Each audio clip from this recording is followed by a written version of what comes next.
દાહોદ જિલ્લાના દેવગઢ બારિયા તાલુકાના અંતરિયાળ ગામ ચેનપુરના પ્રગતિશીલ ખેડૂત પરવતભાઈ પટેલ છેલ્લા 8 વર્ષથી પ્રાકૃતિક ખેતી કરી રહ્યા છે.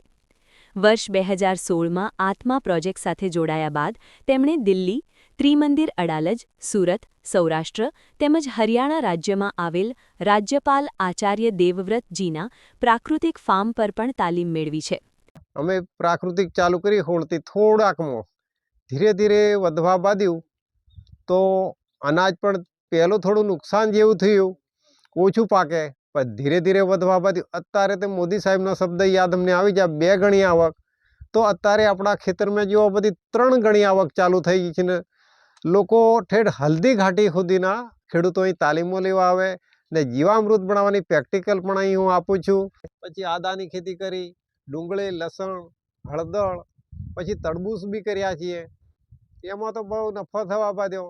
તો જમીન પણ ટેકરાવાળી, ઢાળવાળી, પથ્થરવાળી હતી, હવે તો સમતલ થઈ ગઈ ને અળસિયા બધા ઉપર આવી ગયા. તો લોકો 2-3 વાર ટ્રેક્ટર ફેરવે. આપણે હળથી ખેડીએ તો ભરભરી જમીન બની જાય. ને દરેકને આપણે તેના સારું એ જ માર્ગદર્શન આપીએ છીએ, પ્રાકૃતિકમાં વળો, કેન્સરના જેવા રોગો ના થાય. પછી હમણાં બીમારીઓ વધવા બાદી અવશ્ય પણ આપણું 50 વર્ષનું થઈ ગયું, નાના નાના છોકરાને અટક આવે, પણ એમાં આપણે સરકારશ્રીને બધા કે નાંગલી કરો તો એ બાવટો આપણા દેશી ભાષામાં, તો બાવટો 1 એકરમાં કરવાનો ચાલુ કર્યો. તો આ વર્ષે જ બધી 1 એકરમાં જબરજસ્ત પાક્યો. એને પણ ડીએપી એરિયા કંઈ જોતું નથી, તો જમીન પણ સુધરે છે. એવી બધી અલગ અલગ ખેતી કરો. ફૂલ છોડની પણ ખેતી કરવાની, એમાં થોડી આવક આવે. તો હવે 2 ગણી કહેતા એના કરતાં 3 ગણી આવક થઈ જાય. લોકોને માર્ગદર્શન હું આપું છું.